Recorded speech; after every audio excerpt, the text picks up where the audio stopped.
I will not call it a strength because if you, it's just like if you have a more put more plane in the air, of course it will get this kind of the accident. It will increase this kind of the accident, and I would think I will see it in an individual case. I will not think in yeah, because like there are too many so many PL Air Force come here, and that's caused this kind of problems. Of course, I think the Mirage, for example, Mirage 2000 is a kind of the aircraft that nearly, I think, 30 years old. It's really need to, its maintenance is always cause a concern from the Taiwan's Air Force. So I think, in general speaking, as I said, some I will not call it. It's really a kind of strength. I would say when you put more airplane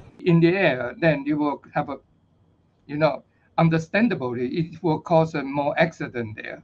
So, how has Taiwan's Air Force adapted or managed the increasing number of Chinese planes that are entering Taiwan's ADIZ? My understanding. The first is, of course, when they send it will depend on what kind of the airplane the PRA send. We will not always send our best, the fighters to intercept the PRA's air force. Otherwise, it is not worse. So, for example, we will send some, slow flying or not the kind of the second line, the fighter like F5E, something like that, to intercept. That is the first. It depends on what kind of the air force, what kind of plane come, and we will, respond. We will not always respond our best air fight, the fighters. So I think the Taiwan's Air Force, we are modernized in two perspectives.